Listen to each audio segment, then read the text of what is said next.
Naquela manhã de 6 de junho de 1944, milhares de soldados aliados avançavam em direção às praias da Normandia. Mas uma segunda batalha acontecia longe dali. Não havia tiros, apenas mapas, rádios, fotografias e mensagens codificadas observando o inimigo. Adolf Hitler e seus generais precisavam responder a uma pergunta crucial: onde aconteceria o verdadeiro ataque? A Normandia era apenas uma distração, e se um segundo exército atravessasse o canal e desembarcasse em Pas de Calais, essa possibilidade foi cuidadosamente construída pelos aliados durante meses. O objetivo era a Operação Fortitude.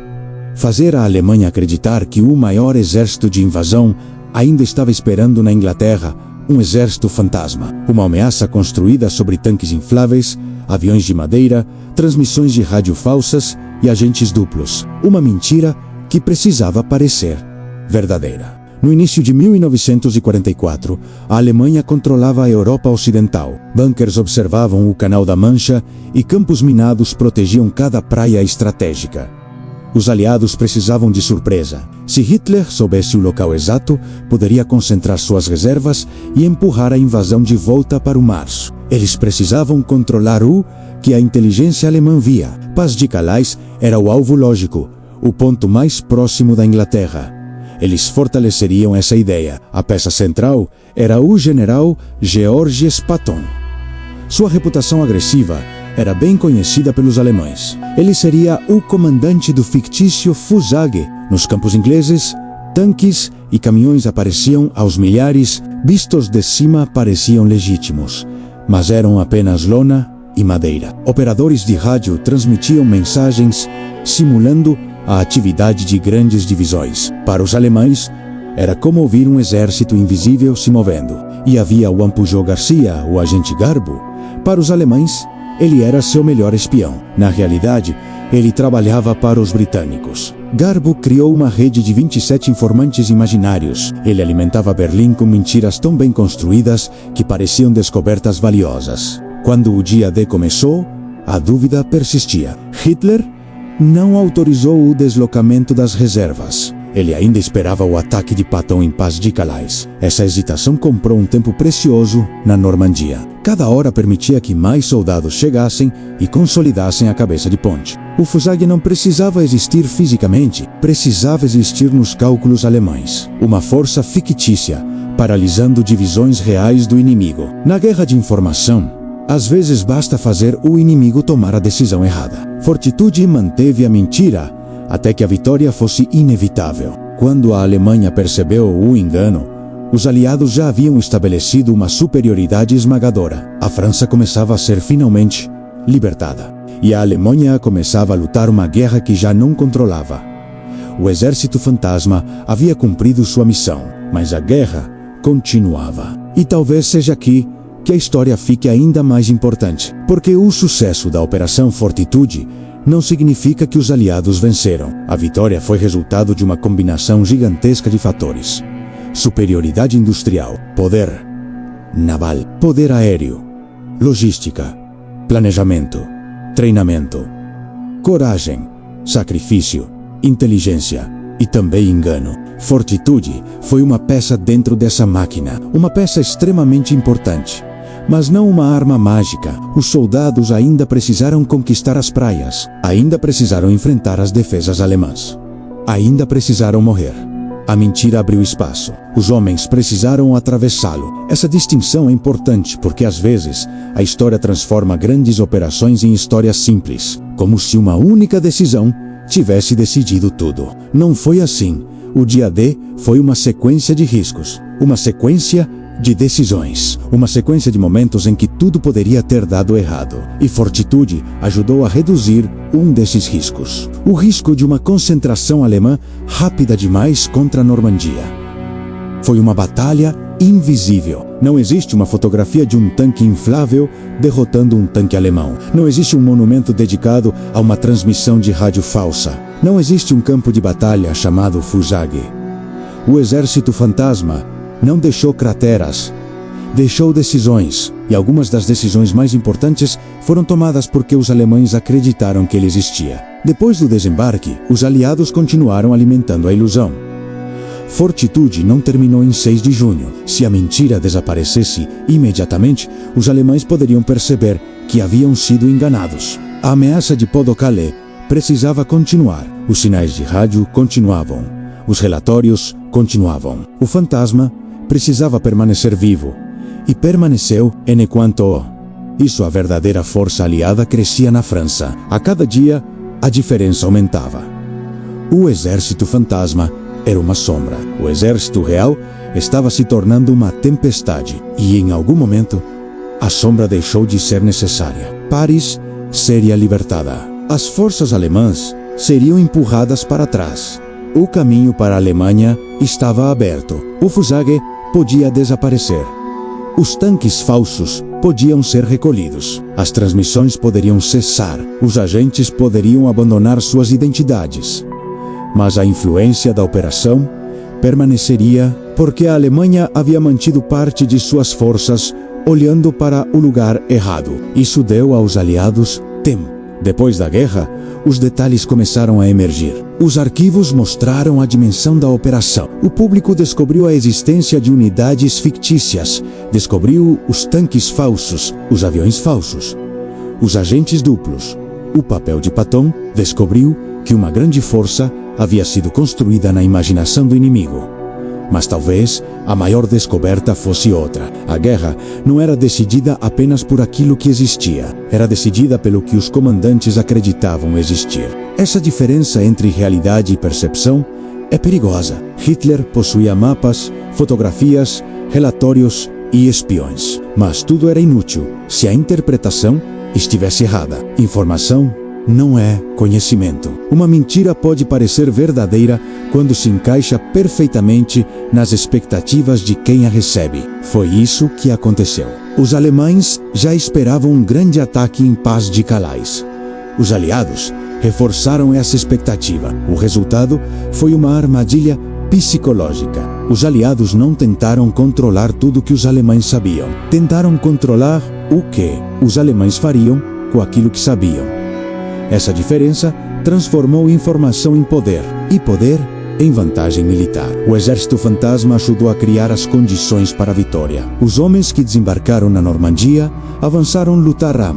Sangraram morreram, sobreviveram e levaram a guerra para dentro da França. O soldado na praia e o operador de rádio, em uma sala inglesa, faziam parte da mesma batalha. Um disparava, o outro transmitia. Um conquistava terreno. O outro conquistava tempo. Um enfrentava o inimigo.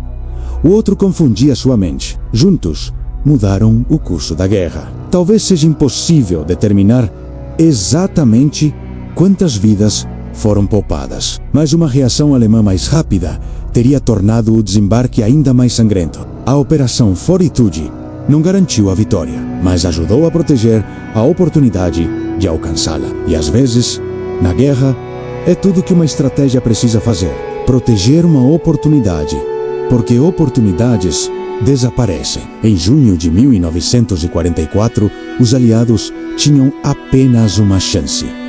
A ponte sobreviveu. A Normandia permaneceu. Paris foi libertada. As forças alemãs recuaram. O Exército Vermelho avançou pelo leste. Meses depois, Berlim estaria em chamas. Hitler estaria escondido em um bunker. A Alemanha estaria derrotada. Mas antes disso, havia existido uma manhã na Normandia, onde homens reais avançaram e milhares de alemães esperaram por um exército que nunca apareceria. Um exército inexistente, ocupando espaço na mente de um inimigo real. O fantasma de Patton permanecia do outro lado do canal. Não tinha soldados suficientes. Não tinha tanques reais, mas tinha algo mais importante. Tinha a credibilidade, e isso basto, a história celebra as armas que explodem. Mas algumas das armas mais decisivas são aquelas que ninguém ouve. Uma informação, uma suspeita, uma dúvida. No dia D, uma dessas armas silenciosas foi utilizada com precisão. Os aliados fizeram os alemães acreditar que a maior ameaça estava em outro lugar. O plano era secreto. A execução invisível, o resultado foi real. O exército fantasma desapareceu sem deixar um único soldado morto, mas os homens que ele ajudou a proteger continuaram marchando. Por trás de cada estratégia existiam pessoas com medo e esperança. A guerra sempre retorna ao ser humano. Por mais sofisticada que seja uma operação, no final existe alguém pagando seu preço. É por isso que o dia D permanece tão poderoso. Porque por trás da grande mentira havia uma verdade simples: a necessidade de sobreviver. Fortitude ajudou a comprar tempo e o tempo mudou tudo. Quando a guerra terminou, os campos ingleses voltaram a ser apenas campos.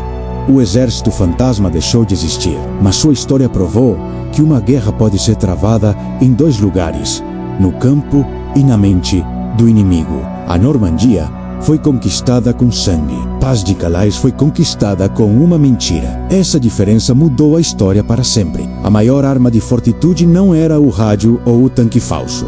Era a dúvida. A dúvida que fez um comandante esperar e comprou tempo precioso. Na guerra, a vitória chega lentamente. Uma decisão de cada vez. O exército que nunca existiu permitiu que o exército real vencesse.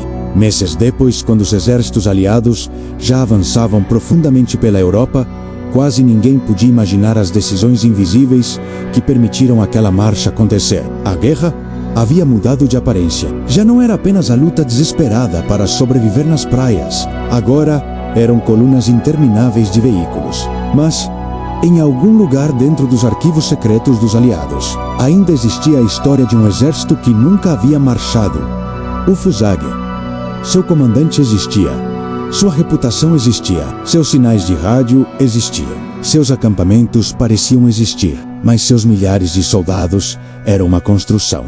A guerra havia criado um exército de sombras. E talvez o mais extraordinário fosse que, quando a missão terminou, ninguém precisou destruir aquele exército. Os operadores de rádio encerraram transmissões. Os equipamentos falsos foram retirados. Os relatórios foram arquivados. E os agentes continuaram carregando seus segredos. O mundo, entretanto, começou a reconstruir a história. Depois da guerra, os arquivos de inteligência foram abertos. Pesquisadores começaram a encontrar nomes, documentos e fotografias. Os aliados haviam percebido algo fundamental. O inimigo não precisa acreditar em tudo. Ele precisa acreditar apenas no suficiente para justificar cautela. Era uma estratégia construída sobre probabilidades. E probabilidades são suficientes para paralisar uma decisão. Em uma guerra, a dúvida pode se tornar uma arma. Fortitude ampliou essa dúvida até transformá-la em atraso. E atraso, no campo de batalha, é uma forma de derrota. Para os soldados na Normandia, a diferença entre uma reserva chegar naquele dia ou no seguinte podia significar a sobrevivência ou a perda de uma aldeia. Os mapas não mostram o medo.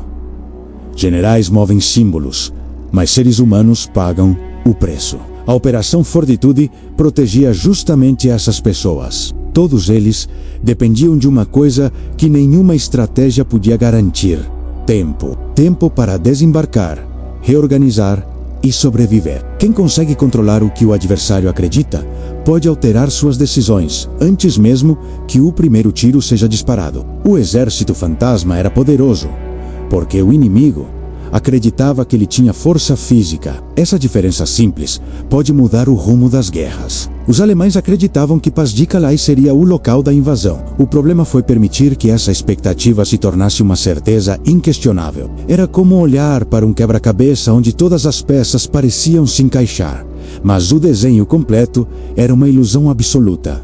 Essa é a grande ironia. A realidade física levava soldados à Normandia, enquanto a realidade percebida mantinha os reforços alemães longe dela. Juan Pujol Garcia, o Garbo, recebeu condecorações de ambos os lados. Uma ironia extraordinária na história da espionagem mundial. O exército fantasma cumpriu sua missão na mente do inimigo. O fantasma permitiu que a realidade vencesse, e o continente europeu jamais seria o mesmo.